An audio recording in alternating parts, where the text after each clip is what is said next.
జై శ్రీరామ్. మనం రామాయణంలో అయోధ్యాకాండలో ఉన్నాం. 112వ సర్గ.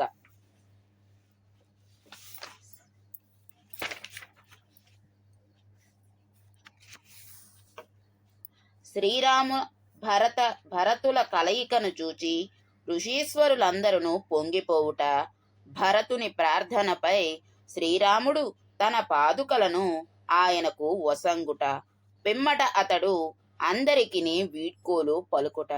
మొత్తానికి భరతుడు ఆయన ధర్మం ఆయన చెప్పాడు, రాముడు ఆయన ధర్మం ఆయన చెప్పారు. ఇద్దరు ఎవరికి వాళ్ళు ధర్మాలు చెప్పుకున్నారు. మరి ఎవరు గెలిచారు? ఇద్దరిలో అన్నదమ్ముల్లో ఇద్దరిలో ఎవరి మాట గెలిచింది అంటే ఇద్దరి మాట గెలిచింది.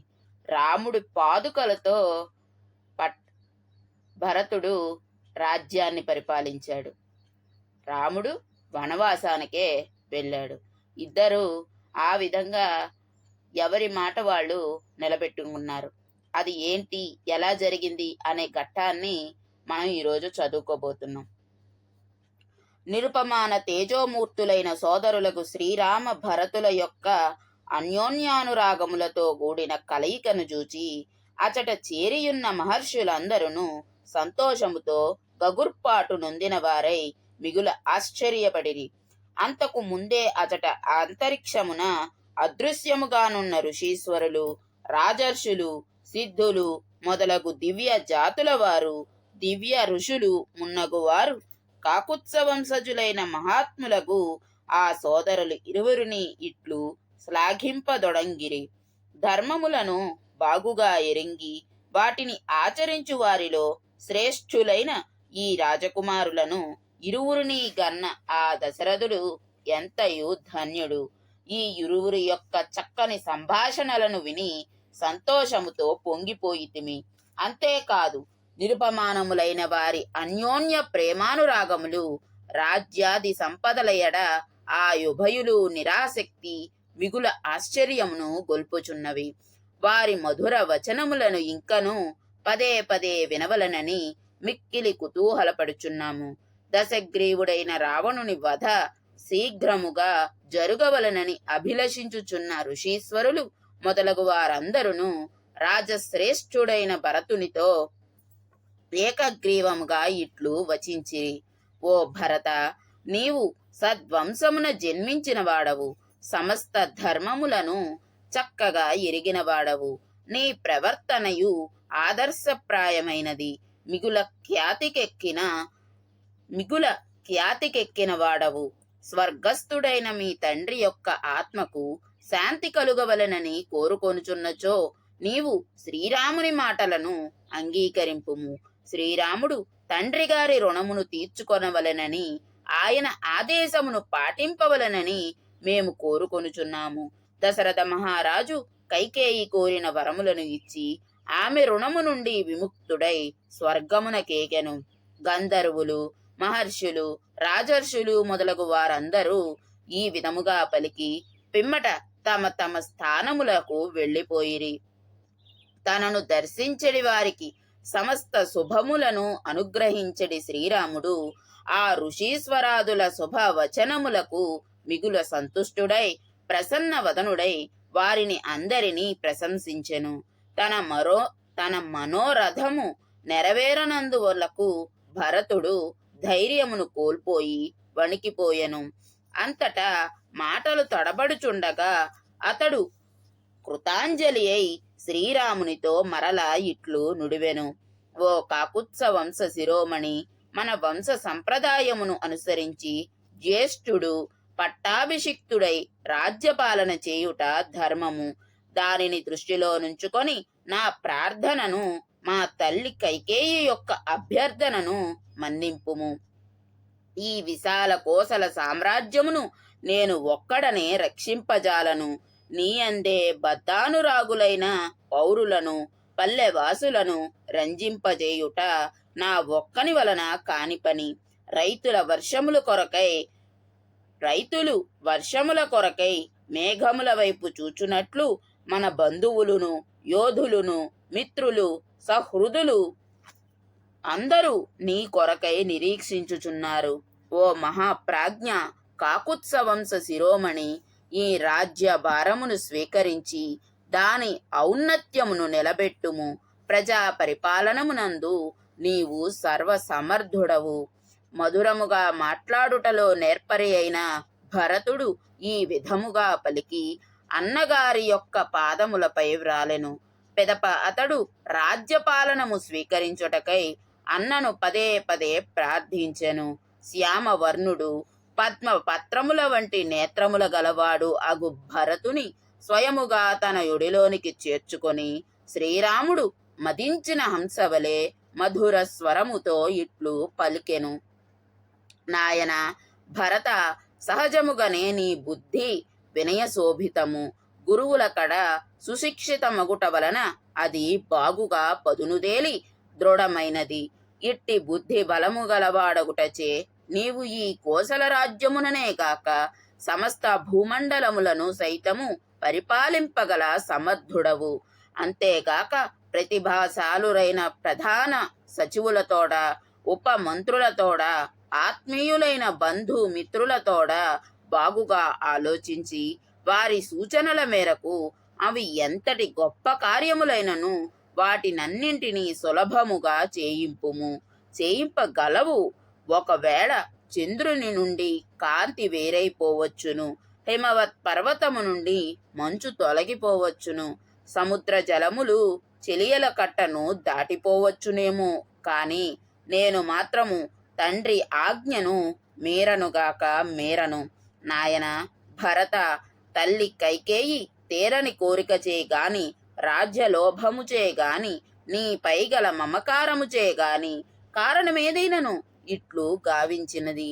నీవు దానిని మనసులో పెట్టుకొనవలదు. నీవు ఆమెను ఎల్లప్పుడూ తల్లిగా గౌరవించుచుండుము. శ్రీరాముడు సూర్యుని వలె దివ్య తేజస్సు గలవాడు. సూర్యుని వలె ముందునకు సాగుటయే గాని ఏది ఏమైనను వెనుదిరగనివాడు. శుక్లపక్ష పాడ్యమి నాటి చంద్రుని వలె క్రమముగా అభివృద్ధి చెందుచు లోకమున వెలుగులను నింపుచు ఆహ్లాదపరచువాడు. అట్టి కౌసల్య తనయుడు ఇట్లు పలుకగా ఆయనతో భరతుడు ఇంకనూ ఈ విధముగా అనెను. పూజ్యుడవైన ఓ అన్న, ఈ పాదుకలు బంగారముతో తాపబడినవి. ఈ పాదరక్షలను ఒక్కసారి నీ పాదములకు తొడుగుకొని నాకు అనుగ్రహింపుము. అవి ఏ సమస్త లోకములకును యోగక్షేమములను సమకూర్చును. అంతట మహా తేజస్వియు నరశ్రేష్ఠుడు అయిన ఆ రాముడు ఆ పాదుకలను ఒకసారి తొడుగుకొని వెంటనే వాటిని విడిచెను. అప్పుడు ఆ భరతుడు ఆ పాదుకలకు ప్రణమిల్లి శ్రీరామునితో ఇట్లు వచించెను. నేను ఈ 14 సంవత్సరముల వరకు జటాధారినై నారచీరలను ధరించియుందును. వీరుడైన ఓ రఘువర, ఫలములను కందమూలములను ఆహారముగా స్వీకరించుచు మీ రాకకై నిరీక్షించుచు నగరమునకు వెలుపలి భాగమున ఉందును. ఓ పరంతప, ఈ 14 సంవత్సరముల వరకు రాజ్యతంత్రమును రాజ్య భారమును నీ పాదుకల మీదనే ఉంచెదను. ఓ రఘువర, 14వ సంవత్సరము ముగిసిన మరునాడు నీ దర్శనము కానిచో నేను అగ్నిప్రవేశము చేసెదను. శ్రీరాముడు భరతుని పలుకులకు తన ఆమోదమును తెలిపి సాదరముగా అతనిని కౌగలించుకొనెను. పిమ్మట శత్రుఘ్నుని కూడా అక్కున చేర్చుకొనెను. అనంతరము అతడు భరతునితో ఇట్లనెను. ఓ రఘునందన భరత, తల్లి కైకేయిని భద్రముగా చూచుకొనుము. ఆమెపై ఏమాత్రము కోపింపకము. నా మీద, సీతాదేవి మీద ఒట్టు పెట్టుకొని ఈ మాటలను చెప్పుచున్నాను. ఇట్లు పలుకుచుండగానే ఆయన కనులలో అశ్రువులు నిండెను. పిదప ఆ ప్రభువు భరత శత్రుఘ్నులకును తదితరులకు వీడ్కోలు పలికెను. ధర్మజ్ఞుడు, ప్రతాపశాలి అయిన ఆ భరతుడు చక్కగా అలంకరింపబడిన ఆ పాదుకలను భక్తితో పూజించెను. వాటికి శ్రీరామచంద్రునకు ప్రదక్షిణ పూర్వకముగా ప్రణమిల్లెను. పిమ్మట ఆ పాదుకలను రాజు అధిరోహించడి శత్రుంజయము అనడి శ్రేష్టమైన ఏనుగు అంబారీపై ఉంచెను. హిమవత్ పర్వతము వలె స్వధర్మమునందు నిశ్చలముగా నిలిచియుండునట్టి శ్రీరాముడు క్రమముగా అచట చేరియున్న జనులను, గురువులను, మంత్రులను, పౌరులను, జానపదులను, అట్లే తన సోదరులైన భరత శత్రుఘ్నులను తగిన విధముగా అభినందించి వీడ్కోలు పలికెను. అంతట కౌసల్య మొదలగు తల్లులకు దుఃఖ భారముచే కంఠము మూగబోయెను. అందువలన వారు శ్రీరామునితో ఏమియూ మాట్లాడలేకపోయిరి. రాముడును తల్లులందరికీ నమస్కరించి ఏడ్చుచు తన పర్ణశాలలో ప్రవేశించెను. 113వ సర్గము. చిత్రకూటము నుండి సపరివారముగా బయలుదేరిన భరతుడు మార్గమధ్యమున భరద్వాజ మహర్షి ఆశీస్సులను గొని తిన్నగా అయోధ్యకు చేరుట. పిమ్మట భరతుడు శత్రుంజయము అను పేరు గల ఏనుగు అంబారీపైనున్న ఆ పాదుకలను తీసుకొని వాటిని తన శిరమున దాల్చి శత్రుఘ్న సహితుడై సంతోషముతో రథమును ఎక్కెను. వశిష్ఠుడు, వామదేవుడు, వ్రతదీక్షలో గట్టివాడైన జాబాలి, మంత్రాంగమున నిపుణులైన మంత్రులందరూ భరతుని రథమునకు ముందు భాగమున తమ తమ వాహనములపై సాగిపోవుచుండిరి. వారు సీతారాముల పాద స్పర్శతో పునీతమైన చిత్రకూట మహాపర్వతమునకు ప్రదక్షిణ పూర్వకముగా నమస్కరించి మనోహరమైన మందాకిని నది వైపుగా ప్రాంగుఖులై ప్రయాణము చేయుచుండిరి. అప్పుడు భరతుడు తన సైన్యములతో కూడి చిత్రకూట పర్వతము నుండి స్రవించుచున్న వివిధ వర్ణములు గల రమ్యములైన గైరికాది ధాతువులను దర్శించుచు ఆ గిరి యొక్క పార్శ్వ భాగమున సాగిపోవుచుండెను.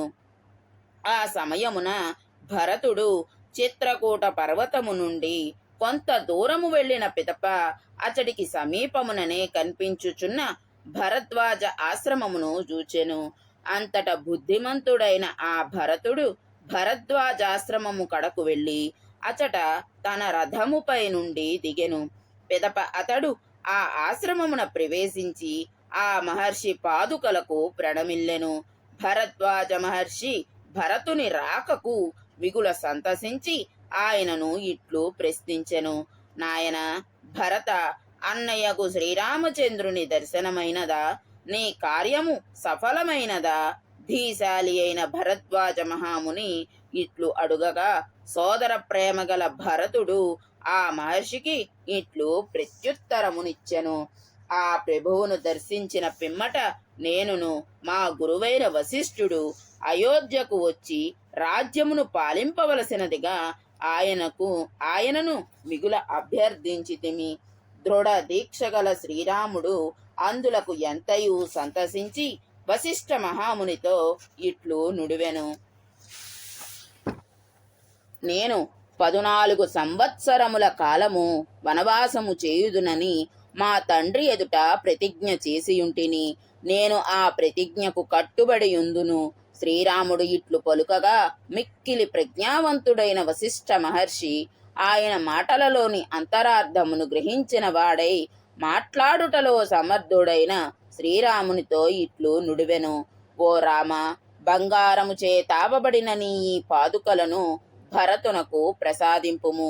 అవి కోసల దేశ ప్రజలు యోగక్షేమముల భారమును వహించును. వశిష్ఠ మహర్షి ఇట్లు పలికిన పిమ్మట శ్రీరాముడు తూర్పు దిక్కునకు మరలి పాదుకలను ఒకసారి తొడుగుకొని పిదప రాజ్యక్షేమమునకై వీటిని నాకు అనుగ్రహించెను. శుభప్రదములైన శ్రీరాముని పాదుకలను స్వీకరించి మహాత్ముడైన ఆ ప్రభువు యొక్క అనుజ్ఞను పొంది అయోధ్యను చేరుటకై మరలి వెళ్ళుచున్నాను. మహాత్ముడైన భరతుని నుండి సంతోషకరములైన ఈ మాటలను విని భరద్వాజ మహాముని ఆయనతో మిగుల శుభకరములైన వచనములను ఇట్లు నుడివెను. ఓ నరోత్తమ భరత, ఉత్తమమైన శీలము సత్ప్రవర్తనయు కలిగిన వారిలో శ్రేష్ఠుడైన వాడ, వర్షించిన నీరు పల్లపు భూమికి చేరి తటాకాదులలో ఉండునట్లు సర్వ శుభ లక్షణములను నీలో చేరియున్నవి. ఇందు ఆశ్చర్యపడవలసినది ఏమీయును లేదు. ఓ భరత, బాగుగా ధర్మములను ఎరిగిన వాడవు, ధర్మ నిరతి గలవాడవైన నీ వంటి పుత్రుని గన్న మహాబాహువగు ఆ దశరథ మహారాజు నిజముగా అమృత స్వరూపుడు. ఆ ప్రభువు మృతి చెందినను బ్రతికియున్నట్లే. మహాత్ముడైన భరద్వాజముని ఇట్లు పలుకగా భరతుడు చేతులు జోడించి ఆయనకు పాదాభివందనమునర్చి అయోధ్యకు బయలుదేరుటకు సన్నద్ధుడాయను. వినయ సంపన్నుడైన భరతుడు భరద్వాజమునికి ప్రదక్షిణ పూర్వకముగా పదే పదే నమస్కరించి మంత్రులు మొదలగు వారితో కూడి అయోధ్యకు బయలుదేరెను. చతురంగ బలములతో కూడిన ఆ మహా సైన్యము పల్లకీలు, బండ్లు మొదలగు వాహనములతో పరివృతమై భరతుని అనుసరించుచు అయోధ్యకు బయలుదేరెను. వారందరూ చక్కని తరంగ పంక్తులతో ఒప్పుచున్న దివ్యమైన యమునా నదిని దాటిరి. అటు పిమ్మట వారు పవిత్ర జలములు గల గంగానదిని మరలా దర్శించిరి. అనంతరము భరతుడు సైన్యములతోడ తదితర పరివారములతోడ కూడి చూడ ముచ్చటైన గంగానది ప్రవాహమును దాటి రమ్యమైన శృంగిబేరీపురమున ప్రవేశించెను. అంతట భరతుడు శృంగిబేరీపురము నుండి బయలుదేరి కొంత దూరము ప్రయాణించిన పిమ్మట అయోధ్యను దర్శించెను. తండ్రి సోదరులు లేనట్టి ఆ నగరమును చూచిన పిదప అతడు మిగుల దుఃఖ సంతుప్తుడై సారథి అయిన సుమంత్రునితో ఇట్లు పలికెను. ఓ సుమంత్ర, చూడుము, అయోధ్య పాడుబడి కళదప్పియున్నది. దాని శోభలన్నీయును మాసిపోయినవి. అచటి ప్రజలలో ఆనందమే శూన్యమైనది. దీనావస్థకు గురి అయిన ఆ నగరమున నిశ్శబ్దము తాండవించుచున్నది. 114వ సర్గము. భరతుడు అయోధ్య నగరమున ప్రవేశించి దాని దుస్థితిని చూచి కన్నీరుగార్చుట. చక్కని సామర్థ్యము గల మహాయశస్వి అయిన భరతుడు మృదువైన గంభీరమగు ధ్వని గల రథముతో ఆ అయోధ్య నగరమును సమీపించి అందు ప్రవేశించెను. అచ్చట ఆ సమయమున పిల్లులు, గొడ్లగోపలు సంచరించుచుండెను. మానవుల, ఏనుగుల కదలికలు ఆగిపోయెను. చిమ్మ చీకట్లు అలుముకొని ఉండుటచే కృష్ణపక్షపు రాత్రులు ఎందువలే ఆ అయోధ్య శోభావిహీనమై ఉండెను.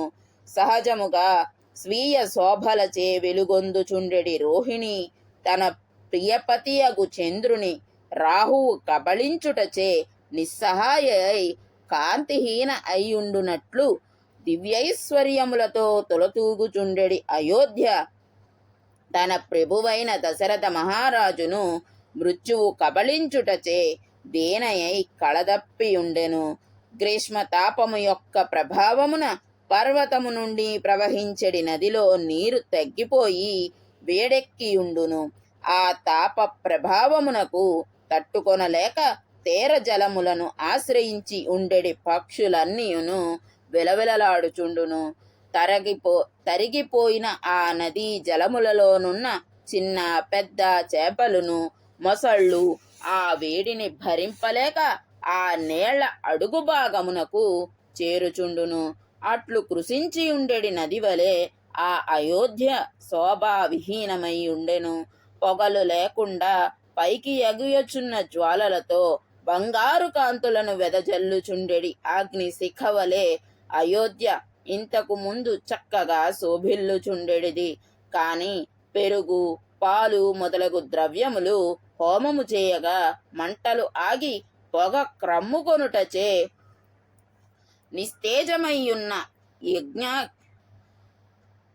నిస్తేజమయ్యున్న యజ్ఞాగ్ని వలె శ్రీరాముడు అడవుల పాలగుటతో దుఃఖముతో దేన అయ్యున్న ఈ అయోధ్య ఇప్పుడు వెలవెలబోవుచున్నది.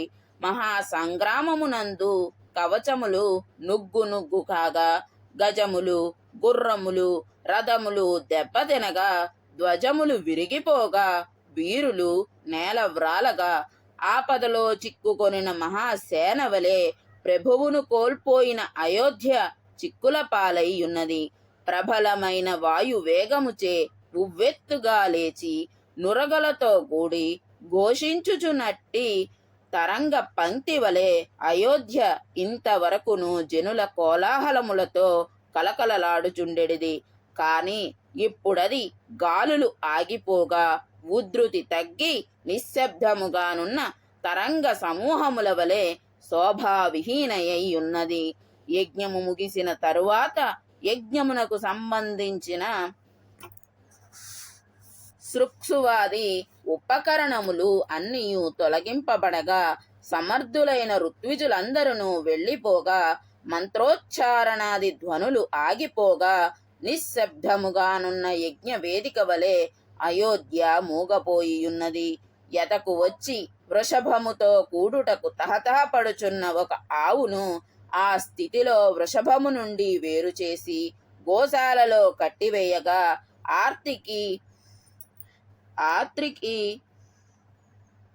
ఆర్తికి లోనగుటచే నవనవలాడుచున్న గడ్డిని సైతము మేయని ఆ గోవు వలె శ్రీరాముని ఎడబాటునకు గురి అయిన అయోధ్య దుస్సహమైన వేదనతో కుమిలిపోవుచున్నది. బాగుగా నునుపుదేరి నిగనిగలాడుచుండెడి ఉత్తమ జాతికి చెందిన పద్మరాగాది మణులు తొలగిన క్రొత్త ముత్యాలహారము వలె శ్రీరాముని ఎడబాటునకును దశరథ మహారాజు వియోగమునకు లోనైన అయోధ్య శోభావిహీనమై ఉన్నది. మొదట్లో అయోధ్య నగరం ఎలా ఉందో మనం చదువుకున్నాం దశరథ మహారాజు ఉన్నప్పుడు. ఇప్పుడు దశరథ మహారాజు లేనప్పుడు అయోధ్య ఎలా విలవిలలాడుతోందో ఇప్పుడు మనం చదువుకుంటున్నాం. పుణ్యము క్షీణింపగా స్థాన చలమునకు గురి అయి ఆకాశము నుండి జారి తన దివ్యకాంతిని కోల్పోయి భూమిపై పడిన తారవలే అయోధ్య నిస్తేజమై ఒప్పుచుండెను. వసంత ఋతువునందు చిగిర్చి చక్కగా వికసించిన పూల గుత్తులతో కలకలలాడుచు మదించిన గండు తుమ్మెదల ఝుంకారములతో వీణుల విందు గావించుచున్న వనలత వలె ఇంతవరకును అయోధ్య పుష్పవనములతో కనువిందు గావించుచు వీణ వేణు మృదంగాదుల మధుర ధ్వనులతో అందరినీ ఆనందింపజేయుచుండెడిది. కాని గ్రీష్మ ఋతువునందు వేగముగా వ్యాపించెడి దావాగ్ని మంటలకు కొలదిగా దగ్ధమై వాడిపోయిన వనలత వలె ఇప్పుడు ఈ అయోధ్య కైకేయి దుస్వభావములనడి అగ్నిజ్వాలలకు వసివాడి కళావిహీనమై ఉండెను. ఇప్పుడు అయోధ్యలోని ప్రజలందరూ దుఃఖితులై ఉన్నందున అందలి రాజ వీధులయందు జన సంచారమే లేక అది బోసిపోయి ఉండెను. మరియు దాదాపు వ్యాపారుల అంగళ్ళన్నీయును మూసివేయబడి ఉండుటచే ఆ నగరము నిశ్శబ్దముగా నుండెను. అందువలన మేఘములు చంద్రుని నక్షత్రములను కప్పివేయగా తేజోరహితమయ్యున్న ఆకాశము వలె ఈ అయోధ్య వెలవెలబోవుచుండెను. పానీయశాలలయందు చక్కని పానపాత్రలన్నీయును మధుర రసములు లేనివై ముక్కలు ముక్కలై చెల్లా చెదురుగా పడియుండును. మితిమీరి మధుపానము చేసియున్న వారందరూ అచటి నేలపై విచ్చలవిడిగా పడియుందురు. ఆ విధముగా పానీయశాల ఎంతయును రోత గొల్పుచుండును. ఇండ్ల ముంగిళ్ల యందు వీధులలోను ఎవ్వరునూ శుభ్రపరచడివారు లేక అవి చెత్తా చెదారములతో నిండియుండుటచే ఈ అయోధ్య పానీయ భూమి వలె అసహ్యముగా ఉన్నది. దెబ్బతినిన అరుగులతో పగిలిపోయిన పాత్రలతో కృంగిపోయిన భూమితో త్రాగుటకు నీరు లేని కుండలతో ఒప్పుచు స్తంభములు దెబ్బతినుటచే కొంతవరకు శిథిలమైన చలివేంద్రము వలె ఈ అయోధ్య కడు దుస్థితికి లోనయ్యున్నది. అనువుగా పొడవై దృఢముగా ఉండి వింటి 2 కొనల వరకును వ్యాపించియుండి బలమైన త్రాళ్ళు కలిగి యోధుల బాణములు వేగముగా వచ్చి తగులుటచే ముక్కలై ధనస్సు నుండి జారి భూమిపై పడిన అల్లెత్రాడు వలె కైకేయి వరముల ధాటికి అయోధ్య చిన్నాభిన్నమై ఒప్పుచుండెను. యుద్ధ వీరుడైన ఒక యోధుడు ఒక ఆడ గుర్రమును అధిరోహింపగా శత్రు సైన్యము దానిని వేగముగా కొట్టుటచే అది యుద్ధభూమిలోనే నేల కొరిగి దురవస్థకు లోనగును. అట్టి దుస్థితిలోనున్న ఆడగుర్రము వలె అయోధ్య మిగుల దీనస్థితికి లోనైనది. దిగుడు బావిలోని నీరు ఎండిపోవుటచే అందలి పెద్ద పెద్ద మత్స్యములు తాబేళ్లు బయటపడును. దాని దరులు బీటలు వారును. అందలి కలువలు ఎండి నశించును. అయోధ్య నగర స్థితి అట్టి దిగుడు బావుల వలె దురవస్థకు గురి అయి ఉండెను. మంచి గంధములు మొదలగు మైపూతలు లేక ఆభరణములను ధరింపక దుఃఖితుడై కృషించియున్న పురుషుని యొక్క శరీరము వలె అయోధ్య దీనావస్థకు లోనయ్యుండెను. వర్షాకాలమునందు దట్టమైన నల్లని మేఘములు సూర్యమండలమును పూర్తిగా కప్పివేయగా నిస్తేజమయ్యున్న ఆ సూర్యకాంతి వలె అయోధ్య వెలవెలబోవుచుండెను. దశరథుని కుమారుడు సకల శుభ లక్షణ సంపన్నుడు అయిన భరతుడు రథమునందు కూర్చొనియుండియే ఆ మహారథమును నడుపుచున్న సారథితో ఇట్లనెను. ఇది వరలో అయోధ్యయందు వీణ వేణు మృదంగ తాళముల యొక్క మధుర ధ్వనులు ఎల్లప్పుడూ నగరమునందంతటను వినబడుచుండెడివి. నేడు అవి వినిపించుటలేదేమి? నేడు అయోధ్య నగరములో వీచుచున్న వాయువులలో జనులను పరవశింపజేసెడి వట్టివేళ్ల యొక్క కస్తూరి యొక్క వాసనలు, పూలమాలల పరిమళములు, చందనము అగరు మొదలగు వాటి సుగంధములు ప్రసరించుటలేదేమి? శ్రీరాముడు వనవాసమునకు వెళ్ళిన పిమ్మట శ్రేష్టములకు పల్లకీలను మోయువారి ఘోషలు, చెవులకింపైన గుర్రముల సకిలింపులు, మదపుటేనుగుల ఘీంకారములు, మహారథ చక్రముల సవ్వడులు ఈ అయోధ్యలో నేడు వినబడుటలేదేమి? శ్రీరాముడు వనములకు వెళ్ళిన పిదప యువతీ యువకులు కడు దుఃఖితులై చందనములను అగరు గంధములను అలదుటలేదు. ఘుమఘుమలాడు కొత్త కొత్త పూలమాలలను ధరించుటలేదు. శ్రీరాముని ఎడబాటునకు కుమిలిపోవుచున్న పుర ప్రజలు వాహ్యాళికై బయటకు వెళ్ళుట లేదు సరిగదా. వారు పూలమాలలను సైతము ధరించుటయే లేదు. పురమునందు ఏ విధములైన ఉత్సవములను జరుగుటయే లేదు. ఈ అయోధ్యాపురి శోభా వైభవములన్నీయును మా అన్నయ్యకు శ్రీరామునితో కూడి వనములకు వెళ్ళిపోయినవి. ఇది ముమ్మాటికి నిజము. అందువలన నేడు ఈ అయోధ్య జడివానలు కురియునప్పటి శుక్లపక్షపు రాత్రి వలె శోభిల్లుట లేదు. మా అన్నయ్యకు శ్రీరామచంద్రుడు వనవాస దీక్షను ముగించుకొని ఇతడికి విచ్చేయుట మహోత్సవము వలె మాకు అందరికిని సంతోషదాయకము. గ్రీష్మ ఋతువునందు మేఘము వలె ఆ ప్రభువు యొక్క ఆగమనము అయోధ్య పౌరులందరి హృదయములలోనూ ఆనందోత్సాహములను నింపుట ఎప్పుడో గదా. చక్కని వేషభూషణములను దాల్చిన యువకులను జనులను నిటారుగా నిలబడి భుజములను ఎగరవేయుచు అయోధ్యయందలి రాజవీధులలో సంచరించుటలేదు. అందువలన నేడు ఈ వీధులన్నీయును వెలవెలబోవుచున్నవి. భరతుడు ఇట్లు పలు విధములుగా పలుకుచు రాజభవనమున ప్రవేశించెను. దశరథ మహారాజు లేని ఆ ప్రాసాదము సింహము లేని గుహవలే ఒప్పుచుండెను. ఆ అంతఃపురము జన సంచారము లేకపోవుటచే బోసిపోయి ఉండెను.